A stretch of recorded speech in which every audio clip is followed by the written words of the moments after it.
I posted a video about this puzzle, but I want to take a deeper look at this because I think that there are probably 3 puzzles inside this puzzle. It's one of the best ones I've seen.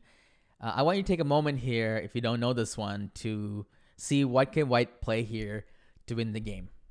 So first we look at the position of the material, and we notice that black has an extra queen. White does have a bishop, rook, and a pawn for it, so it's not so bad. White could probably draw this without a problem. But we want to win as white. So what are some of the targets we see in black's position? It seems like the king is very vulnerable, and the queen is also happens to be on the same color as the king.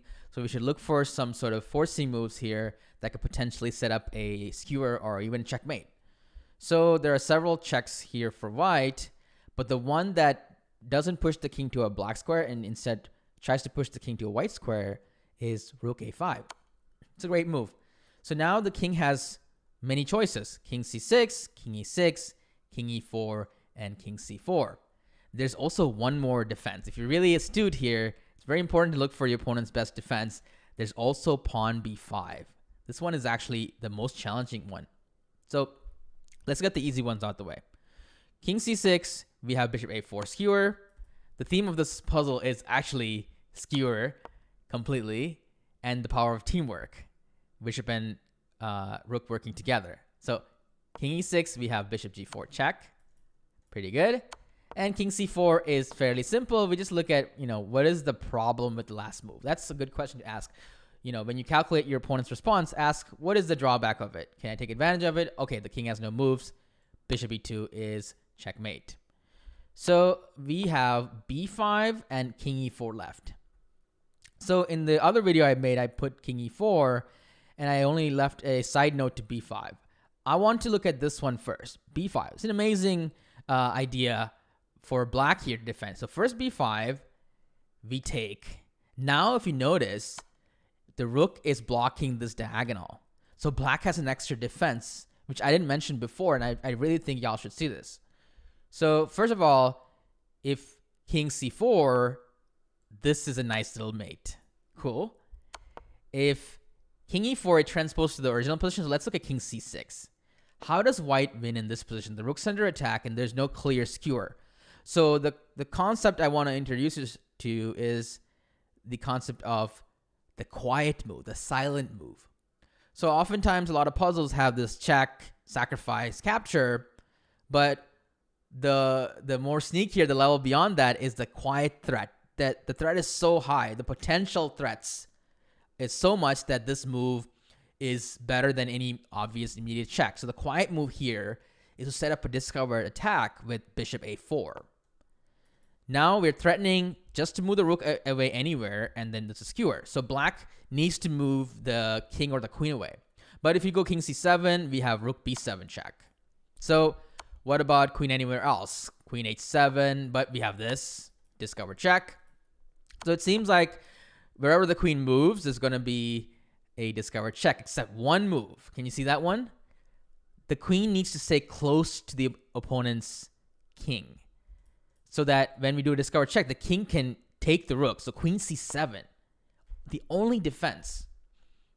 So rook b7 at king b7, and black wins. So when I was solving this puzzle, I was actually pondering over this, and I couldn't immediately see the answer because, okay, any discovered check, black moves the king to a dark square, and okay, there's a draw here, right? It's not good enough.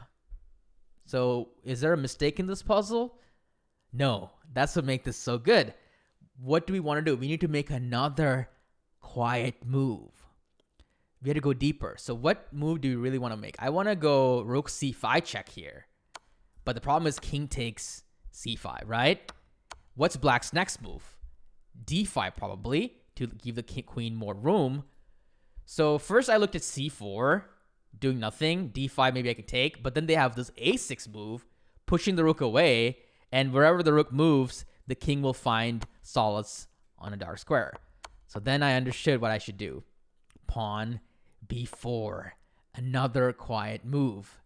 And black has no good moves left because no matter what happens, a6, rook c5, the pawn protects the rook, and white is in a winning position. So an unbelievable way to overcome black's best defense with this, which is b5. Okay, so now we go to the main course. King e4. Black wants to run to a dark square, and then he's safe out of all of the skewer patterns. Now I want you to really pause the video and find this unbelievable move. And this one is also the quiet move.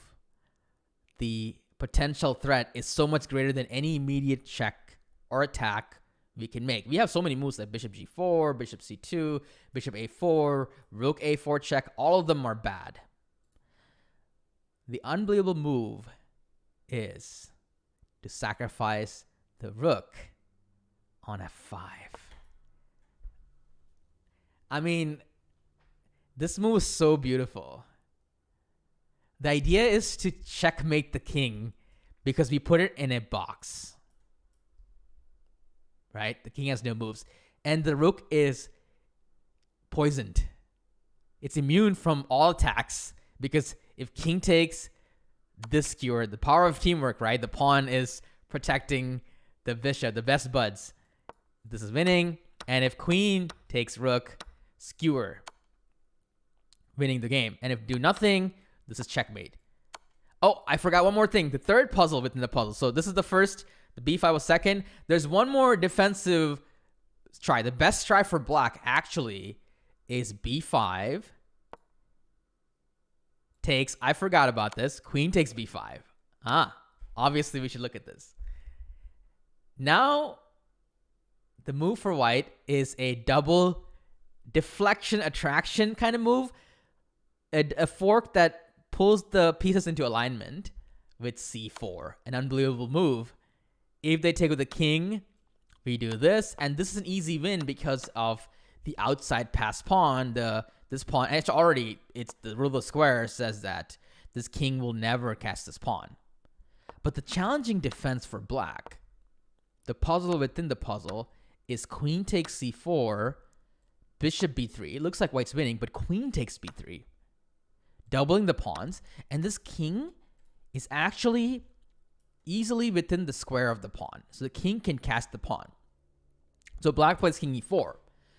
Now, again, I want you to pause the video and see what you do. The winning mechanism for white is actually quite tricky. If you said it was h4, totally wrong. I'll tell you why. The king runs to cast this pawn. So something like this. And it looks like we're going to win the pawn. But the problem is our king will come to catch these pawns either from the front. So for example, king here, here, here, and like this. And we lose both pawns. Or the king can come from behind. If we play something like b4, the king will go here. And then let's say king b7, there's this move. b5, there's this move. And it's already like, this is not good. It's a draw, right? Nothing we can do about this. So what is the mistake here for white? White shouldn't have spent tempo playing h4. That was just a mistake. White should make a useful move. I only need 1, 2, 3, 4 moves to get this pawn. But I don't need to waste time playing this move. You remember, I also need to move these pawns. So the best thing for white to do is just push this pawn and kind of wait for black to give us the path. So black plays king here, f4. And now we go king d3. Black goes king g3. We catch the pawn, right? So similar, but we saved a tempo. But this still looks like it's not enough. King here.